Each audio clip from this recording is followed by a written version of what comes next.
धन्यवाद धन्यवाद धन्यवाद पिता परमेश्वर, हम आपका धन्यवाद करते हैं। सारा आदर महिमा हम आपको देते हैं पिता परमेश्वर। इस सुंदर समय के लिए हम आपका धन्यवाद देते हैं पिता परमेश्वर। आपने अब तक हम सबको संभाल के रखा, उसके लिए हम धन्यवाद देते हैं और कहते हैं कि पिता परमेश्वर आपकी मर्जी हम सबके जीवन में होने पाए। पिता परमेश्वर अभी इस समय पिता परमेश्वर जो आपके वचन हैं पिता प्रार्थना करते हैं पिता परमेश्वर कि आप अपने वचनों के द्वारा लोगों से बातें करें और पिता परमेश्वर उनके प्रश्नों के उत्तर दीजिए। पिता परमेश्वर अपने वचनों से धन्यवाद देते हैं। सारा आदर महिमा हम आपको देते हैं यीशु मसीह के नाम से, आमीन। यहोवा भला है। यहोवा कैसे भला है और उसने हमारे लिए क्या किया है? उसने हमारे लिए असंभव काम किए हैं। एक बहुत ज़रूरी बात है वो हम निकाले गिनती,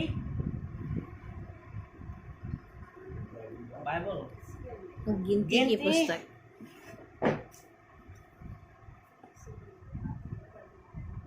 गिनती उसका 23वां अध्याय और 19वां वचन।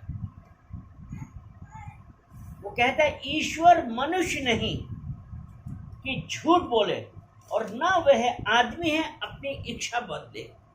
क्या जो कुछ उसने कहा उसे ना करे? क्या वह वचन देकर उसे पूरा ना करे? या क्या यहाँ पे कि ईश्वर मनुष्य नहीं कि वह झूठ बोले। आजकल के हालात में हम लोग छोटी छोटी बात पे बोल देते हैं कि ऐसा नहीं, अरे कह दो कि ऐसे नहीं है। फोन आया, नंबर देखा, अगर हमको बात करनी है तो बात कर ली, नहीं तो घर में किसी को भी दे दिया और कहा कि कह दो कि वो नहीं है या फोन उठाया ही नहीं। ये है। लेकिन यहाँ पे वो जो परमेश्वर जिसने हमको अपने स्वरूप और अपनी समानता में बनाया है, वो हम लोगों से क्या चाहता है? वो उसका यही तो मतलब है ना कि हम भी उसकी तरह। उसने हमको क्या भूमि की मिट्टी से बनाया और हमारे नथनों में जीवन का सांस फूका, जिससे कि हम जीवित प्राणी हो गए। और वो परमेश्वर यही चाहता है कि हमारे अंदर भी वही परमेश्वर के गुण हैं और हम उसके तरह हैं। क्योंकि जब परमेश्वर ने आदम और हवा को बनाया तो क्या उस वक्त आदम और हवा झूठ बोलते थे? नहीं, वो परमेश्वर की आज्ञाओं पे थे। लेकिन आज की तारीख में मेरे जीवन में, आप लोगों के जीवन में झूठ आ गया है। क्योंकि उत्पत्ति 3 में ही हम लोग पढ़ते हैं, 3 का 1, 2, 3 में हम ये देखते हैं कि सर्प आया वाटिका में, जबकि परमेश्वर ने कहा था कि कोई यहाँ पे नहीं आएगा। और उसने आके क्या किया? बात करनी चालू करी, जबकि अलाउ नहीं था। उसने बात करनी चालू करी। तब जब हव्वा ने उस सर्प से क्या बोला कि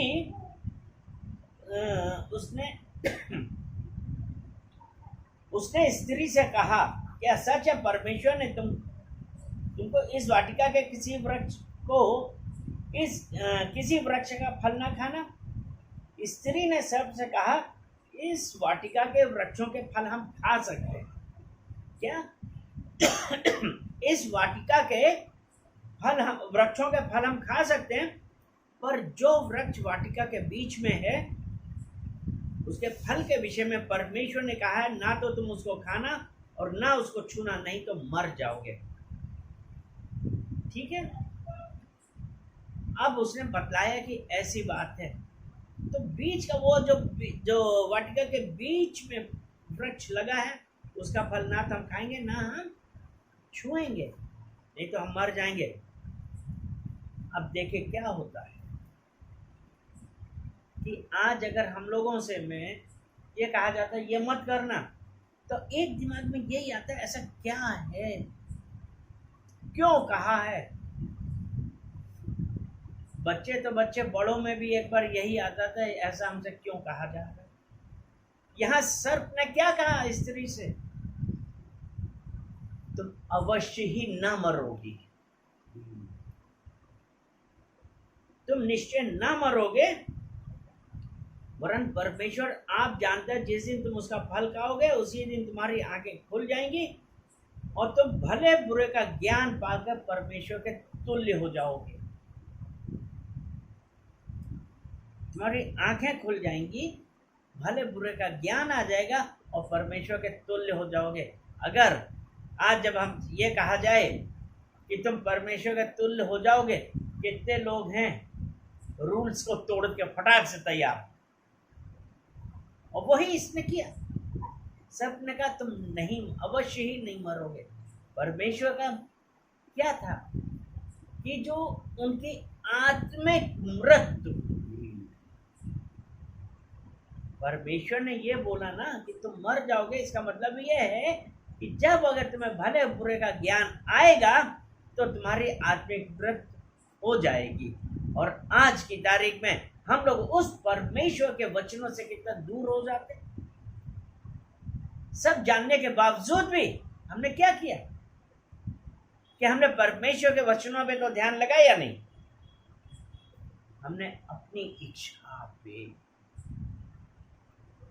हमारी इच्छा है ऐसा होना चाहिए, साम दाम दंड भेद, और वो किया और हम परमेश्वर की इच्छा से दूर हो। लेकिन अभी जो हमने गिनती 23 के 19 में पढ़ा था कि ईश्वर मनुष्य नहीं कि झूठ बोले, ना वह आदमी जो अपनी इच्छा में बदले, क्या जो कुछ उसने कहा उसे ना करे, क्या वह वचन देकर उसे पूरा ना करे। वो परमेश्वर अगर उसने अनंत जीवन दिया है तो हमको दिया है, उसने कहा ये काम नहीं करो, अगर हम करेंगे तो हम पाप के भागी होंगे। अगर रोमियो 3 और उसका 23वां वचन हम पढ़ते हैं, रोमियो 3 और उसका 23वां वचन ऐसा कहता है, इसलिए कि सबने पाप किया है और परमेश्वर की महिमा से रहित है। सबने पाप किया है। एक ये क्वेश्चन आता है, कहाँ पाप किया? क्योंकि पाप की डेफिनेशन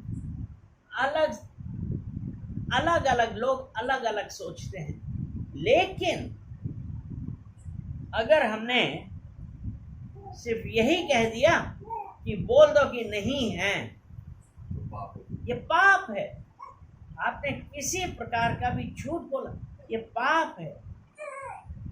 यह सत्य को जानते हुए भी कॉम्प्रोमाइज किया, वो पाप है।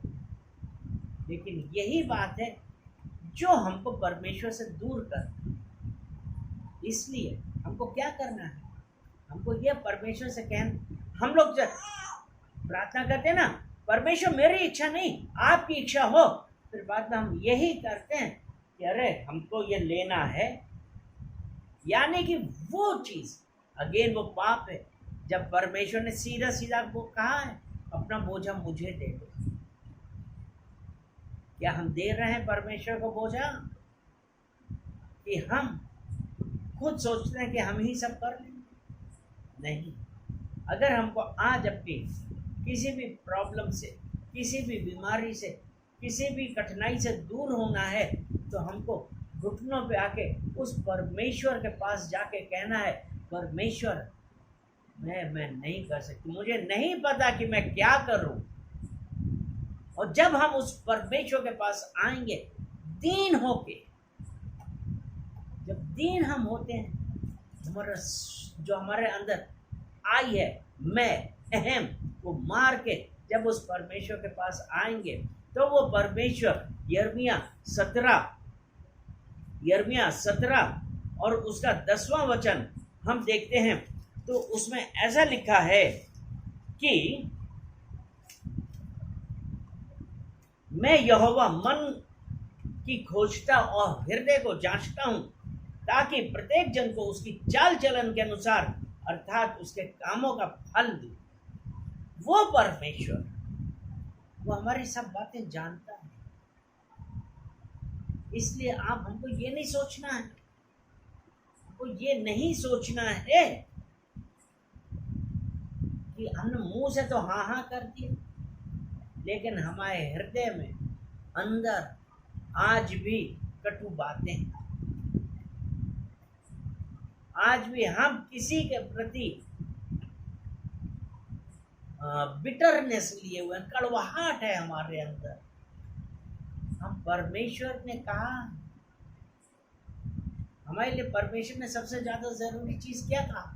परमेश्वर ने कहा प्रेम, अपने शत्रुओं से भी प्रेम करो। परमेश्वर ने दो ही तो वाचाएं बताई। यीशु मसीह ने दो वाचा बोली कि love your God with all of your heart and love your neighbour, love your enemy. यानी कि अपने शत्रु से, अपने पड़ोसी से प्रेम करो। और कैसा प्रेम करो? जैसा तुम अपने आप से प्रेम करते हो। अगर हम अपने आप से जैसा प्रेम करते हैं, वैसा ही वो परमेश्वर कहता है अपने पड़ोसी से भी प्रेम करो, अपने शत्रुओं से भी प्रेम करो। जब हम वो प्रेम करेंगे, परमेश्वर हमको छुड़ाएगा, हमारी बातों का जवाब देगा। इसीलिए जब हम यशाया और उसका 43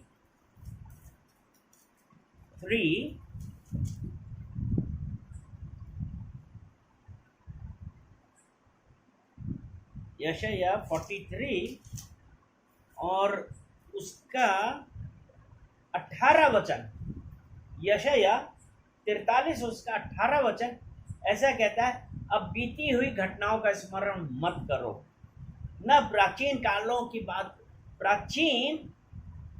बातों पर मन लगाओ। बीती हुई घटनाओं का स्मरण मत करो, न प्राचीन काल की बातों पर मन लगाओ।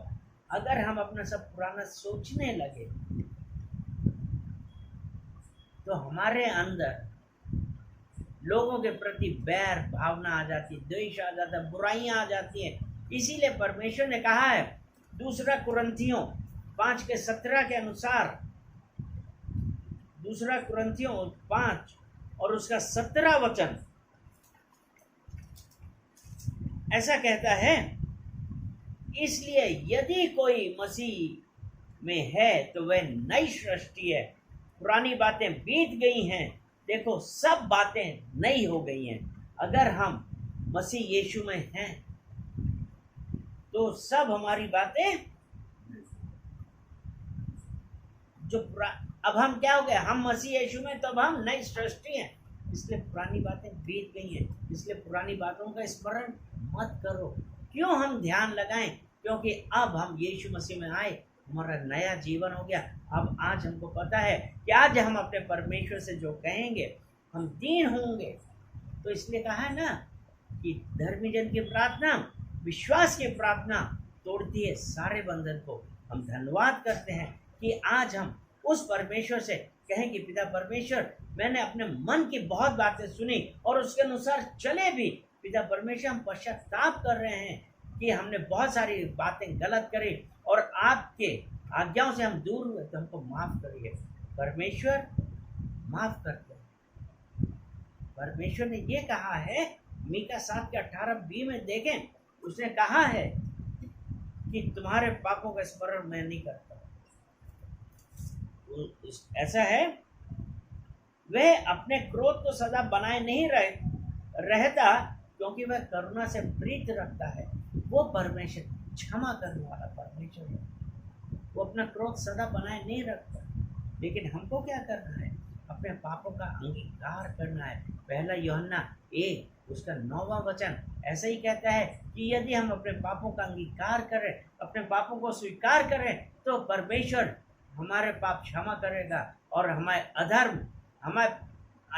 अधर्मों को माफ करेगा, हमारे पापों को क्षमा करेगा, हमारे अधर्म माफ करेगा, वो परमेश्वर। इसलिए आइए हम सब लोग एक मन होके उस परमेश्वर से पश्चाताप करें और कहें कि पिता परमेश्वर, बहुत सारी बातें हमने ऐसी करी जो पिता परमेश्वर ठीक नहीं थी और आज भी अभी भी कर दी हैं। पिता परमेश्वर, हम उसके लिए पश्चाताप कर रहे हैं। पिता परमेश्वर, हमको माफ करिए, क्योंकि आपका वचन कहता है कि आप अपना क्रोध सदा बनाए नहीं रखते, आप करुणा से प्रीत रखने वाले परमेश्वर हैं। पिता परमेश्वर, हम आपका धन्यवाद करते हैं कि पिता परमेश्वर आपने हमें माफ किया, हमको माफ किया है। पिता परमेश्वर, उसके लिए हम आपका धन्यवाद करते हैं। सारा आदर महिमा हम आपको देते हैं, यीशु मसीह के नाम से, आमीन।